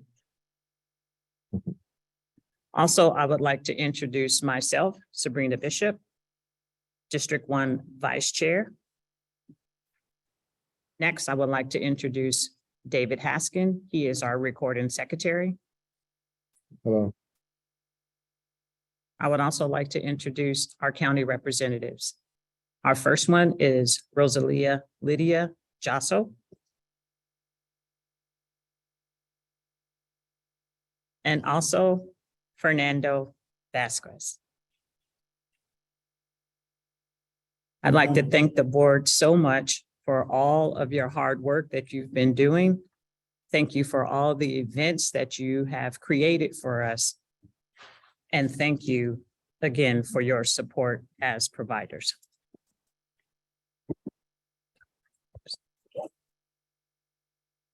All right, thank you, Sabrina. And thank you for the work that you do on behalf of the UDW members. We're actually able to be a partner in your provider recognition event. I believe it was last week on the 17th, I believe. Yeah, so a very festive event and music, food, opportunity to connect, get some more information about the public authority. So very much appreciated. Thank you for all you do for the caregivers throughout San Diego. All right, folks, this is going to actually wrap up our presentation and event for today. As we close out this provider recognition event, on behalf of the public authority and the United Domestic Workers, I want to thank our presenters and special guest speakers, including Supervisor Nora Vargas of District 1. Her office put together that fantastic video, which will be available on our public authority website. We'll also forward that to the union. I want to thank the IHSS Public Authority Advisory Committee. Thanks San Diego OASIS, Southern Caregivers Resource Center, Alzheimer's San Diego, and then I also want to thank the various public authority staff members, in particular Lisa Jordan, who presented today on the Career Pathways program, as well as Andrea Villa, who led the planning committee for this particular event. I also want to thank the various United Domestic Workers Union team members that helped organize and participate in this event. In particular, I want to thank Daniel Gonzalez, who did a fantastic job with technical support of this particular event. But most of all, I want to thank all the caregivers throughout San Diego County, who are the folks that help ensure that family members or clients can remain safely in their own homes. Thank you, thank you, thank you. And thank you for participating in this event. We hope that the agencies and their presentations will be helpful during your caregiver journey, and enjoy the rest of your day. Take care. Thank you. Hello, Thomas. I have one last request, if you don't mind. Oh, yes, please. Go ahead before we close out. Thank you. We would like to post a poll about our current negotiations. We would like to know if you, as providers, are interested in information about our upcoming bargaining negotiations. Please make a selection on the polls so that we can have that information and your assistance.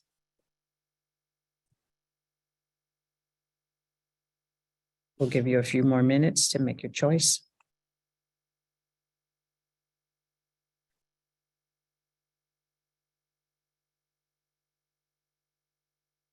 Thank you. Back to you, Thomas.